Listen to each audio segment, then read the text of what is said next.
വയനാട്ടിലെ ദുരന്തത്തിൻ്റെ പശ്ചാത്തലത്തിൽ എഴുതിയതാണ്. ഒരു പുഴയുടെ ആത്മകഥം.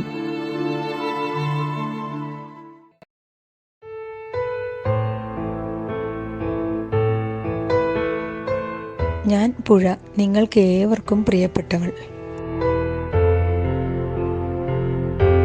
എന്നാൽ കുറച്ചു ദിവസമായി എന്നോടുള്ള ഇഷ്ടം എല്ലാവർക്കും കുറഞ്ഞു വരുന്നു.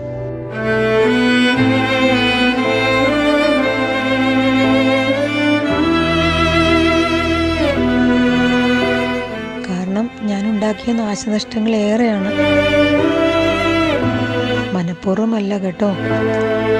എൻ്റെ മാതാവായ പ്രകൃതിക്ക് മേൽ നിങ്ങളുടെ അനാവശ്യമായ ഇടപെടലുകൾ, കടന്നുകയറ്റങ്ങൾ, ഇവയൊക്കെ എൻ്റെ അമ്മയെ ഒരുപാട് വേദനിപ്പിച്ചു. അതിൻ്റെ പ്രതിഫലനമാണ് ഉരുൾപൊട്ടലും എൻ്റെ ശക്തമായ രൗദ്രഭാവത്തിലുള്ള ഈ ഒഴുക്കുമൊക്കെ.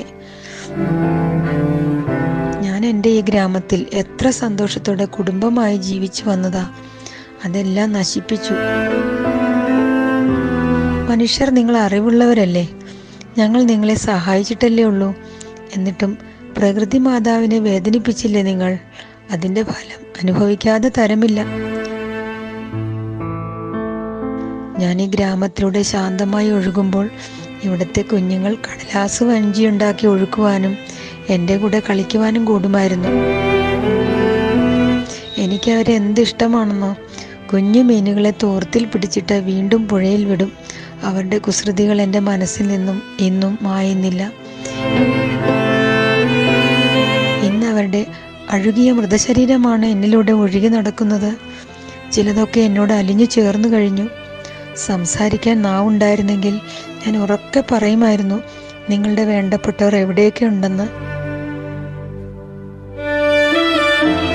നഷ്ടപ്പെട്ട ആളുകളുടെ ബന്ധുക്കളും അമ്മമാരും സഹോദരിമാരും വേദനിക്കുന്നതും ഹൃദയം പൊട്ടി കരയുന്നതും കാണുമ്പോൾ അതുപോലെ സങ്കടമുണ്ട്.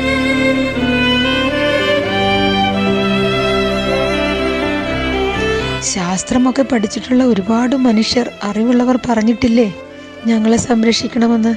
എന്നിട്ടും എന്തിനാ ഞങ്ങളെ ഉപദ്രവിക്കുന്നത്? ഞാനിനി എത്ര നാളുകൊണ്ട് വേണം പരിശുദ്ധിയായി ശാന്തമായി ഒഴുകാൻ?